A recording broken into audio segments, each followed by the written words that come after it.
बिस्मिल्लाहिर्रहमानिर्रहीम। आज हम अपने पहले lecture data structure and algorithm के जो इंट्रोडक्शन है, ये भी बेसिकली इंट्रोडक्टरी लेसन है। इस पे हम ज़रा थोड़ा डिटेल से देखेंगे कि डाटा स्ट्रक्चर क्या होती है, ठीक है, और एब्स्ट्रैक्ट डाटा टाइप्स क्या होती हैं, फिर डाटा स्ट्रक्चर की टाइप्स कितनी होती हैं, ठीक है, और इसके अलावा फिर इसमें जो हमारे पास एक लीनियर है, एक नॉन लीनियर डाटा स्ट्रक्चर है, वो कौन कौन से हैं वो देखेंगे। फिर एल्गोरिदम का हम ब्रीफ सा स्ट्रक्चर देखेंगे कि एल्गोरिदम क्या होता है, ठीक है, तो डिटेल ज़रा हम चेक करेंगे। अच्छा, सबसे पहले तो ये कॉन्टैक्ट इन्फॉर्मेशन है जी। कॉन्टैक्ट अगर कोई करना चाहे तो ज़रूर मोस्ट वेलकम। तो सबसे पहले हम स्टार्ट करते हैं जी, introduction to data structure. Basically जैसे हमने कल भी डिस्कशन की थी, कल भी इस बात पे हमने काफ़ी टाइम लगाया था कि डाटा स्ट्रक्चर जो हमारे पास होता है ना, इसमें हमने बेसिकली डाटे को डिफरेंट वे में हमने डील करना होता है। उसकी सॉर्टिंग, उसकी ऑर्गेनाइजेशन ऑफ द डाटा, डाटे को ऑर्गेनाइज करना, ठीक है। ऑर्गेनाइज क्यों करना? क्योंकि हम उसको इफेक्टिवली या एफिशिएंटली हम उसको यूज कर सकें, ठीक है। Data structure is a particular way of storing and organising data into computer so that it can be use efficiently. यानी कि आपने अपने डाटे को ऐसे ऑर्गेनाइज करना है, ऐसे यूज करना है, उसकी सॉर्टिंग, उसकी ऑर्गेनाइजेशन, फिर उसमें हमने डिफरेंट टेक्निक्स हैं, ठीक है, जिसमें हमारे पास ट्रावर्सल होता है, सर्चिंग होती है, अपडेशन होती है, डिलीशन होती है। ये सारे ऑपरेशन हमने अपने डाटा के पे परफॉर्म करने होते हैं। अच्छा, अब इसमें जो डाटा स्ट्रक्चर है, इसमें हमें डाटा को ऑर्गेनाइज करने की जरूरत क्यों हुई? कमेंट्स आ रहे हैं, इजी टू अंडरस्टैंड है, एफिशिएंट करने के लिए। डेफिनेटली ये जो चीज़ें आप बता रहे हैं, बेसिकली जो हमारे पास एक और कमेंट आया जी, जी डाटा ऑर्गेनाइज होगा तो हम उसको इजीली कर सकते हैं। जैसे कल मैंने बात की थी कि ये जो आपने अपने स्टूडेंट्स के नेम लिखे हुए हैं, जो क्लास लिस्ट मेरे पास शो हो रही होती है, अगर इसमें जो आपने रोल नंबर एक ऑर्डर वाइज लिखे होंगे तो हमें सर्चिंग करना भी आसान होगा। अगर आपने रैंडम लिखे हुए हैं तो फिर हमें सारे एक को सारा देखना पड़ेगा। लेकिन अगर वो सॉर्टेड होंगे तो फिर हम क्या करेंगे? लेट्स सपोज के मैंने 30 ढूंढना है, तो इसका मतलब है 30 मुझे तकरीबन पहले 29 को मुझे देखने की जरूरत नहीं है, पहले 29 को मैं वैसे ही स्किप कर दूंगा और मैं डायरेक्टली रैंडमली सेंटर में चला जाऊंगा। लेकिन अगर वही जो 30 मैंने ढूंढना है, मुझे वो मिक्स्ड है, तो फिर मुझे एक एक करके देखना पड़ेगा। पहले पहला रिकॉर्ड, फिर दूसरा, फिर तीसरा, फिर चौथा, फिर पांचवा, मुझे सारे चेक करने पड़ेंगे और इसमें मुझे बहुत ज़्यादा टाइम लगेगा उस डाटा को सर्च करने में। लेकिन यही अगर हमारा डाटा सही से ऑर्गेनाइज होगा तो हम उसको इजीली उसमें सर्चिंग कर सकते हैं, फिर हम डिफरेंट ऑपरेशंस परफॉर्म कर सकते हैं डाटा के ऊपर। अच्छा, अब बेसिकली वही जो आपने बात बताई है, जो हम डाटा ऑर्गेनाइजेशन करते हैं वो बेसिकली एफिशिएंट अपने प्रोग्राम को बनाने के लिए, ठीक है। जो डाटा स्ट्रक्चर होता है वो data structure organise data, basically हमारे पास जो एफिशिएंट प्रोग्राम होगा वही हमारे डाटा को ऑर्गेनाइज करेगा। अच्छा, अब जो जो जितना ज़्यादा पावरफुल कंप्यूटर होगा उतनी पावरफुल वो कैलकुलेशन भी कर सकता है, एप्लीकेशंस भी रन कर सकता है। और बेसिकली आजकल हमारी डिमांड ही जो पावरफुल कैलकुलेशन या कॉम्प्लेक्स कैलकुलेशन करने के लिए होती है। अच्छा, कॉम्प्लेक्स कैलकुलेशन कब होंगी? जब हमारे पास एफिशिएंट प्रोग्राम होगा। जब हमारे पास एफिशिएंट प्रोग्राम होगा तो हम क्या करेंगे? जो हमारा डाटा होगा उसको हम ऑर्गेनाइज कर सकेंगे अच्छे वे में, ठीक है। यानी कि इसका ऑर्डर क्या बनता है इस स्लाइड का, कि हमारे पास डाटा ऑर्गेनाइज होगा तो अच्छा प्रोग्राम बनेगा, अच्छा प्रोग्राम बनेगा तो अच्छी एप्लीकेशन बनेगी, अच्छी एप्लीकेशन बनेगी तो हमारे पास वो क्या करेगा? जो हमारे पास हम जो कैलकुलेशन है वो अच्छे तरीके से हम कर सकेंगे, कॉम्प्लेक्स कैलकुलेशन अच्छे तरीके से कर सकेंगे, ठीक है। जहाँ पे कोई इशू हुआ तो मुझे बताइएगा कि सर नहीं समझ आया, रिपीट कर दीजिएगा, ठीक है। अच्छा जी, अगेन ऑर्गेनाइजिंग डाटा क्या होता है? An organisation, any organisation for a collection of record that can be search, process in any order or modified. देखिए, जब आपके पास जो हमारे पास जो हमें पता डाटा होता है वो कलेक्शन ऑफ रिकॉर्ड्स होते हैं। जब हमारे पास वो एक एक अच्छे वे में होंगे, एक ऑर्गेनाइज वे में होंगे, तो फिर हम क्या कर सकेंगे? उन पे सर्चिंग अच्छे तरीके से परफॉर्म कर सकेंगे, ठीक है। उस डाटे को प्रोसेस अच्छे तरीके से कर सकेंगे, उसको मॉडिफाई कर लेंगे। अगेन जब आपका डाटा एक एक ऑर्डर वे में होगा तो आप उस पर जो एक्शंस होंगे, जो कैलकुलेशंस होंगी, वो आप अच्छे तरीके से परफॉर्म कर सकोगे। ठीक है। इसके अलावा फिर अब हमने देखना है कि अगर आपने एक अच्छा प्रोग्राम लिखा हुआ है, ठीक है, तो हो सकता है वो आपकी कैलकुलेशन करने में फ्यू सेकंड्स ले, लेकिन यही है कि अगर आपने अच्छा प्रोग्राम नहीं लिखा हुआ तो फिर इसका मतलब है वो डेज भी ले सकता है कैलकुलेशन करने के लिए। ठीक है। हमारे पास ऐसी ऐसी जगह होती हैं, ऐसे प्लेसेस होती हैं जहाँ पे हमारे पास कैलकुलेशन बहुत ज़्यादा टाइम लेती है, लेकिन उसमें भी हमने एक चीज़ देखनी होती है कि हम उसको इफेक्टिव वे में या जल्दी कैसे कर सकते हैं। इसके लिए बेसिकली अगेन डाटा स्ट्रक्चर है, ये रिप्रेजेंटेशन ऑफ डाटा है। ठीक है। और उस पर जो हमने ऑपरेशन परफॉर्म करने हैं। अच्छा जी, बेसिकली जो ऑपरेशन होते हैं ना, ये जितने भी हमारे पास, जी मान ये नहीं है स्टैक क्यू लिस्ट, ये नहीं है, ये बेसिकली ये डाटा की टाइप्स हैं डाटा स्ट्रक्चर की। जो ऑपरेशंस होते हैं वो हमारे पास है ट्रैवर्सिंग करना, सर्चिंग करना, अपडेशन करना, डिलीट करना। ठीक है। कोई कोई स्पेसिफिक ऑपरेशंस परफॉर्म करना, कोई स्पेसिफिक रिजल्ट के लिए कोई क्वेरी पास करना, ये सारे हमारे ऑपरेशंस होते हैं। यानी कि जितने भी आप डाटा स्ट्रक्चर देखेंगे आप सब पे ये ऑपरेशंस परफॉर्म करेंगे। ये ऑपरेशन कौन कौन से हैं, दोबारा रिपीट कर रहा हूँ, ट्रैवर्सिंग करना, सर्चिंग करना, अपडेशन करना, डिलीट करना। ठीक है। या कोई रिकॉर्ड को स्पेसिफिक रिजल्ट रिक्वायर्ड करना, ये होता है हमारे पास। अच्छा, सेकंड डेफिनेशन है data structure is the way to store and organise data in order to facilitate the access and modification. Again data को स्टोर करना, उसको ऑर्गेनाइज करना। ठीक है। कोई स्पेसिफिक डाटा उसको एक्सेस करना, उसकी मॉडिफिकेशन करना, यही हमारे पास क्या है, डाटा स्ट्रक्चर है। अच्छा जी, थर्ड डेफिनेशन है data structure method of representing of logical relationship between individual data elements related to the solution of a given problem.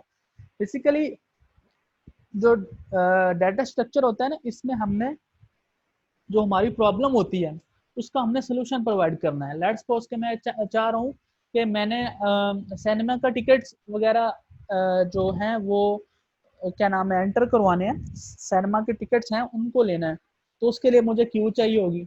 मैं ये चाह रहा हूँ कि मैंने अपनी लाइब्रेरी में जो जो क्या कहते हैं उसको, जो अलमारी होती है उसको क्या बोलते हैं, रैक जो होता है, उसमें मैंने बुक्स रखनी है। तो उसके लिए कोई डाटा स्ट्रक्चर आप सूटेबल बताएं जी, मैं बोलूँगा स्टैक आप यूज़ कर लो। फिर मैं ये चाह रहा हूँ कि बेसिकली मैंने एक ऐसी क्यू बनानी है जिसमें अगला एलिमेंट पिछले एलिमेंट के साथ लिंक हो, तो फिर हम क्या करेंगे, उसके साथ डाटा लिंक लिस्ट कर लो।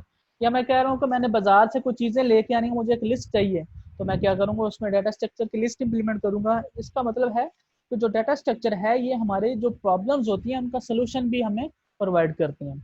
अच्छा, इसके अगेंस्ट जो हमारे पास जो नॉर्मल डाटा टाइप्स थी वो कुछ हमें कोई चीज़ ऐसी प्रोवाइड नहीं करती। आप एक वेरिएबल ले लें, आप एक इंटीजर ले लें, आप करेक्टर ले लें, आप कोई भी ऐसी चीज़ ले लें, वो आपका कोई रिलेशन नहीं बनाती। तो डाटा स्ट्रक्चर होती हैं, ये आपका जो डाटा होता है इसके साथ रिलेशन भी बनाती हैं।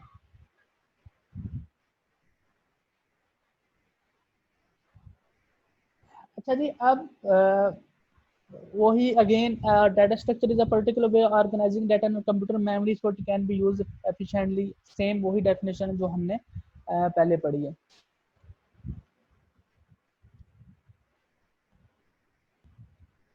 अच्छा जी, अब हमारे पास में जो डाटा स्ट्रक्चर है इसकी हमने दो तरह से क्लासिफिकेशन करनी है। ठीक है। दो कैटेगरीज होती हैं डाटा स्ट्रक्चर में। ठीक है। इसमें हमारे पास है प्रिमिटिव डाटा स्ट्रक्चर और दूसरे होते हैं non primitive data structure. Primitive data structure आप ऑलरेडी देख चुके हुए हैं, इस पे हमने बहुत सारा काम किया है पीएफ में और ऊप में। ठीक है।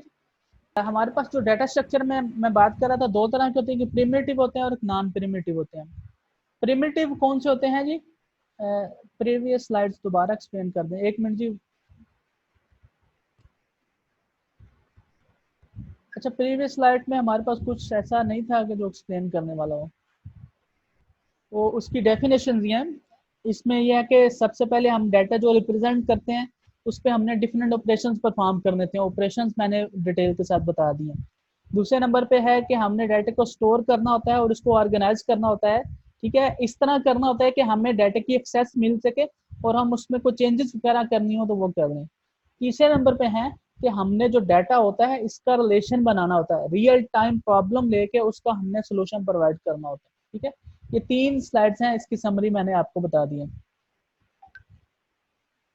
ठीक है, अच्छा जी, नेक्स्ट स्लाइड पे जो बेसिकली हमारे पास दो तरह के डाटा स्ट्रक्चर्स होते हैं, एक प्रिमिटिव है और एक नॉन प्रिमिटिव है। ठीक है, प्रिमिटिव ऑलरेडी हम पीएफ में और रूप में देख चुके हैं, जिनमें हमारे पास है इंटीजर होते हैं, रियल होते हैं, बूलियन होते हैं, कैरेक्टर्स होते हैं, ये वाली डाटा टाइप्स हैं। ठीक है, ये हम ऑलरेडी जो देख चुके हैं प्रीवियस कोर्सेज में। आज हमने देखना है नॉन प्रिमिटिव डाटा स्ट्रक्चर। ठीक है, यानी कि जो डाटा स्ट्रक्चर है वो बेसिकली है ही नॉन प्रिमिटिव डाटा स्ट्रक्चर के लिए। ठीक है, यानी कि आपका जो पूरा कोर्स है वो किस पे बेस कर रहा है, वो नॉन प्रिमिटिव डाटा स्ट्रक्चर पे बेस कर रहा है। अच्छा जी, अब डाटा नॉन प्रिमिटिव क्या है? The data types which are derived from primary data types are known as non primitive data structure. यानी कि ऐसी डाटा टाइप जो हम प्रिमिटिव से लेके आते हैं वो हमारे पास क्या आती है? Non primitive data. यानी कि नॉन प्रिमिटिव में भी आप क्या करते हो? नॉन प्रिमिटिव में भी आप इंटीजर को यूज करते हो, कैरेक्टर को यूज कर सकते हो, फ्लोट को यूज कर सकते हो, डबल को यूज कर सकते हो, स्ट्रिंग को यूज करते हो। इन्हीं डाटा टाइप से मिलके हमारे पास एक नई डाटा टाइप बनती है, वो हमारे पास क्या है? Non primitive data types. इन्हीं डाटा टाइप्स जो बेसिक हमारी डाटा टाइप्स हैं उनको हम यूज करते हुए आप एक नई डाटा टाइप बनाएंगे। They are you these are use to store group of values. अच्छा, अब हमने इन्हीं में ही ये जो बेसिक डाटा टाइप्स हैं इन्हीं को यूज करते हुए हमने अरे बनानी है, इन्हीं को यूज करते हुए हमने स्ट्रक्चर्स बनाने हैं, इन्हीं को यूज करते हुए हमने लिंक लिस्ट बनानी है, इन्हीं को यूज करते हुए स्टैक क्यू, यानी कि ये सारी चीजें हमने प्रिमिटिव को यूज करते हुए नॉन प्रिमिटिव बनानी है। अच्छा, फिर नॉन प्रिमिटिव डेटा स्ट्रक्चर की भी फिर आगे फर्दर दो टाइप्स हैं, एक है लीनियर और दूसरा है नॉन लीनियर। ठीक है जी? जो लीनियर होता है ना, एक लाइन में होंगे, सिंपल सिम आप कह लें। ठीक है, जो एक सीक्वेंस में होंगे, एक लाइन में होंगे, एक ऑर्डर में होंगे, एक तरतीब के साथ होंगे, वो हमारे पास क्या है? वो सारी लीनियर डाटा स्ट्रक्चर है। ठीक है, और जो हमारे पास सीक्वेंस में नहीं होंगे, ऑर्डर में नहीं होंगे, लाइन में नहीं होंगे, ठीक है, किसी तरतीब के साथ नहीं होंगे, तो वो हमारे पास क्या होंगे? नॉन लीनियर डाटा स्ट्रक्चर होंगे। ठीक है जी। अच्छा, अब रिपीट करता हूँ, a linear data structure, a data structure is said to be linear if its elements form a sequence. यानी कि अगर कोई चीज सीक्वेंस में है तो फिर इसका मतलब है वो क्या है?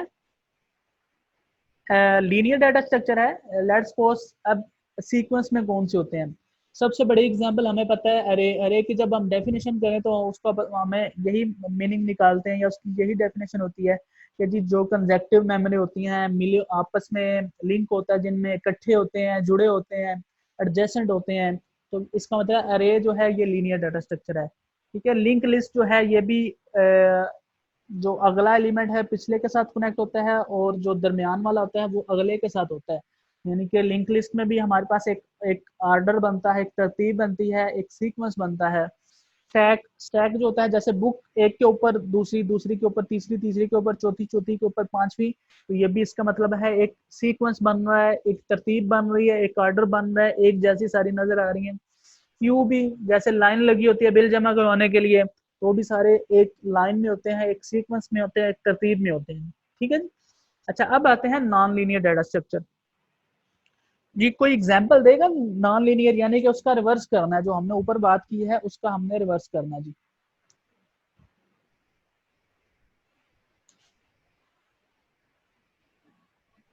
तो जैसे एग्जांपल इसके अंदर दी हुई है ट्री की, ठीक है उसकी ब्रांचेस डिफरेंट डिफरेंट होती हैं, यानी कि एक ब्रांच कहीं गई हुई है, दूसरी ब्रांच कहीं गई हुई है, जी, मतलब एग्जैक्टली। इरेगुलर शेप्स होती हैं। ठीक है, वेरी गुड। यानी कि अब हमने जो बात की है लीनियर की, उसकी अपोजिट चलना है। In non linear data structure elements are not organised in a sequential fashion. Data items can be attached to several other data elements. अच्छा, अब इसमें जो नॉन लीनियर होते हैं इनमें हमारे पास कोई सीक्वेंस नहीं बनता, कोई ऑर्डर नहीं बनता, कोई तरतीब नहीं बनती। ठीक है, अगर सबसे जो पहले एग्जांपल है वो ट्री की है। बेसिकली इसमें हमारे पास एक रूट होती है, उसके फिर चाइल्ड होते हैं, उसके फिर चाइल्ड होते हैं, उसके फिर चाइल्ड होते हैं। यानी कि वो लेंथी बनती जा रही है, बनती जा रही है, कोई सीक्वेंस नहीं बन रहा उसमें। ठीक है, दूसरे नंबर पे इसकी एग्जांपल है ग्राफ। जैसे कल भी मैंने एग्जांपल दी थी ग्राफ की, जो आपको पता होगा मैश टोपोलॉजी। तो बेसिकली ऐसी ऐसी टोपोलॉजी होती है जिसमें हर नोड दूसरे नोड के साथ कनेक्ट होता है। यानी कि अगर 5 नोड है तो जो पहला है वो सबके साथ कनेक्ट होगा, दूसरा भी सबके साथ, तीसरा भी सबके साथ कनेक्ट होगा। वो बेसिकली एक ग्राफ बनाते हैं। ठीक है, जैसे हमारी रोड्स हैं, ठीक है, ये ग्राफ की शेप देती हैं। ठीक है, तकरीबन जो एक चौक होता है, ठीक है, वो हर रोड दूसरे रोड के साथ कनेक्ट होती है। ठीक है, इसी तरह इसकी एक और एग्जांपल है, जैसे आप हम फेसबुक पे फ्रेंड होते हैं ना, फेसबुक पे एक दूसरे का फ्रेंड है, दूसरा तीसरे का है, तीसरा पहले का है, पहला दूसरे का भी है। ठीक है जी, दूसरा छठे का भी है, छठा चौथे का भी है। ठीक है, छठा फिर तीसरे का भी है, तीसरा सातवें का भी है। तो ये भी बेसिकली हमारे पास क्या है, एक ग्राफ बनाते हैं। ठीक है जी, इसको भी हम डिटेल में देखेंगे। यानी कि इसमें कोई सीक्वेंस नहीं बन रहा। ठीक है जी, हर नोड दूसरे नोड के साथ कनेक्ट है। ठीक है, तो ये भी हमारे पास क्या है, एक नॉन लीनियर डाटा स्ट्रक्चर की एग्जांपल है। ठीक है जी। अच्छा जी, नेक्स्ट हमारे पास है इंटरफेस। ठीक है जी, इंटरफेस क्या होता है, जो हमारे पास हर डाटा स्ट्रक्चर का कोई ना कोई इंटरफेस होगा। ठीक है जी, इंटरफेस अगर हम सिंपल बात करें, ग्राफिक्स जो बेसिकली कंप्यूटिंग में हम बात करें इंटरफेस की, तो जो बेसिकली हमें चीज़ नज़र आ रही होती है वो इंटरफेस होता है। यानी कि जो अगर मोबाइल है तो मोबाइल में जो हमारे स्क्रीन आती है वो बेसिकली इसका इंटरफेस है।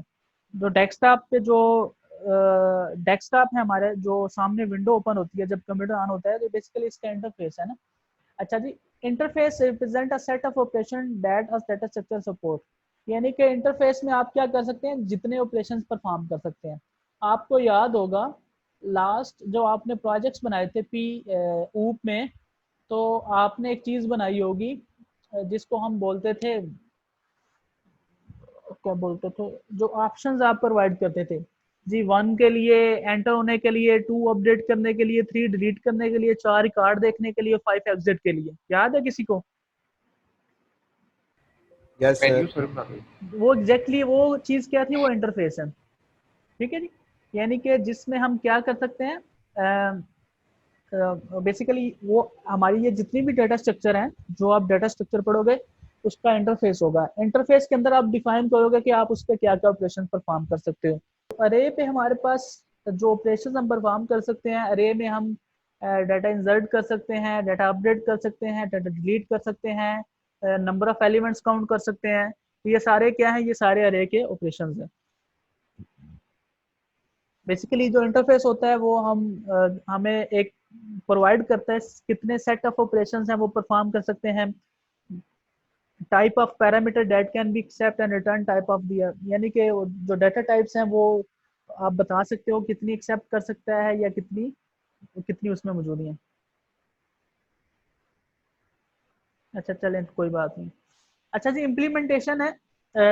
डेफिनेटली जब आपने इंटरफेस की बात की, ठीक है, इंटरफेस में आपने बोला है कि जो सेट ऑफ ऑपरेशंस आपके पास होते हैं, जब हमने उनको इम्प्लीमेंट करना है तो वो क्या होगा, जब हमने उनको एग्जीक्यूट करना है, जब हम उनको रन करेंगे तो वो क्या होगी, वो उनकी इम्प्लीमेंटेशन होगी। यानी कि हमने बात की कि अरे में हमने डाटा अपडेट करना है, तो ये इसकी जो इम्प्लीमेंटेशन आप करोगे वो नीचे होगी, वो इम्प्लीमेंटेशन होगी। Implementation provide an internal representation of the data structure.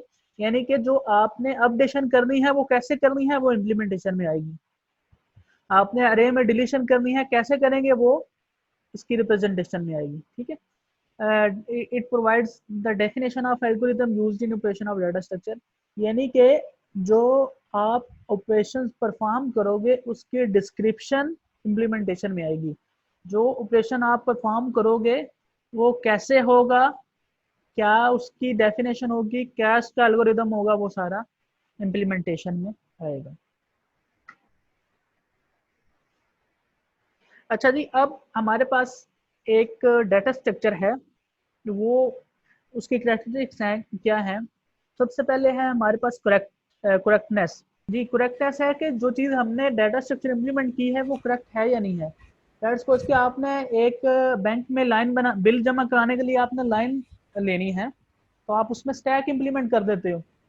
ठीक है, तो इसका मतलब है वो हमने करेक्ट डाटा स्ट्रक्चर यूज नहीं किया, ठीक है। अच्छा, दूसरे जो टाइम एंड स्पेस कम्प्लेक्सिटी है ये हम ऑलरेडी देख चुके हैं।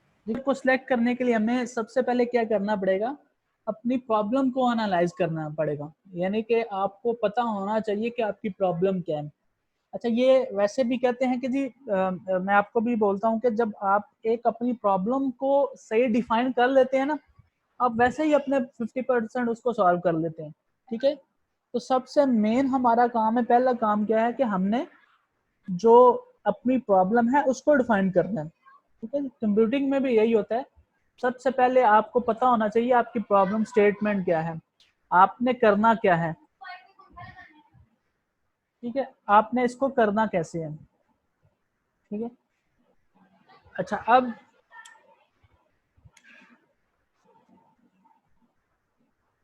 दूसरे नंबर पे जब आपको पता चल गया प्रॉब्लम क्या है, दूसरे नंबर पे आप क्या करेंगे, जो बेसिक ऑपरेशंस हैं, ठीक है, वो परफॉर्म करता है या नहीं करता। जब पहले में आपने अपनी प्रॉब्लम को एनालाइज कर लिया, और दूसरे में आपने फिर देखना है कि आपने बेसिक ऑपरेशन जो उस पर करने हैं वो कर सकता है या नहीं कर सकता। लेट्स सपोज आप कहते हो तो मैंने अरे लेनी है, अरे ले लिया आपने। अब जो अरे के बेसिक ऑपरेशन हैं वो क्या परफॉर्म हो रहे हैं या नहीं हो रहे, ठीक है। जो उसके बाद आप देखोगे कि जी जो आपके कंस्ट्रेंट्स हैं, जो आपकी रिस्ट्रिक्शन है या जो आपकी रिक्वायरमेंट है, वो पूरी कर रहा है या नहीं कर रहा, ठीक है। और इसके अलावा फिर आप क्या करोगे, जो प्रॉब्लम को एनालाइज भी कर लिया आपने, जो इसके बेसिक ऑपरेशन परफॉर्म करने वो भी देख लिए, फिर आप जो बेस्ट आपको डाटा स्ट्रक्चर लगती है वो आप क्या कर लो, वो आप चूज कर लो, ठीक है। अच्छा जी, data structure philosophy, each data structure has cost and benefits, rarely in one data structure better than other in all situation. चाहिए हो सकता है कि एक डाटा स्ट्रक्चर दूसरे डाटा स्ट्रक्चर से बेटर हो सकता है, इसमें कोई बड़ी बात नहीं है। और एक डाटा स्ट्रक्चर दूसरे से बेटर कैसे होगा, जो कम स्पेस यूज करता है, कम टाइम में चलता है, और जिसमें हमारे पास है प्रोग्रामिंग एफर्ट है वो कम आ रही है, ठीक है। यानी कि ये वही बात है जो हम पहले डिस्कस कर चुके हैं कि आपका जो एल्गोरिदम है वो बेटर कैसे होगा अगर आपके पास वो स्पेस कम ले रहा है, वो टाइम कम ले रहा है, ठीक है, और जो आपकी प्रोग्रामिंग एफर्ट है वो कम ले रहा है, तो इसका मतलब है वो हमारे पास बेस्ट सूटेबल डाटा स्ट्रक्चर है। तो अगर मैं पिछली स्लाइड पे दोबारा जाऊं तो उसमें भी ये लिखा हुआ था कि जब आपने चूज करना है तो सबसे पहले आपको प्रॉब्लम का पता होना चाहिए कि आपकी प्रॉब्लम क्या है, फिर आप जो करना चाह रहे हो वो सारी चीजें उसमें हो रही हैं, जो ऑपरेशंस आपने माइंड में सोचे हुए हैं क्या वो उसमें हैं या नहीं है, आप अपडेट करना चाह रहे हो, डिलीट करना चाह रहे हो, सर्चिंग करना चाह रहे हो, काउंटिंग करना चाह रहे हो, या कुछ ऐसा ऑपरेशन परफॉर्म करना चाह रहे हो, तो जो आपने माइंड में डाटा स्ट्रक्चर सोचा हुआ है वो इम्प्लीमेंट कर सकता है या नहीं कर सकता। और जब ये सारी चीजें देख लें, ठीक है, उसके बाद फिर आप इस स्लाइड को भी देख लें जिसमें स्पेस भी कम ऑक्यूपाई हो रही है, टाइम भी कम लग रहा है, और प्रोग्रामिंग एफर्ट भी कम हो रही है, तो आप वो क्या करें, वो डाटा स्ट्रक्चर यूज कर लें, ठीक है। तो नेक्स्ट हमारे पास एल्गोरिदम है, ये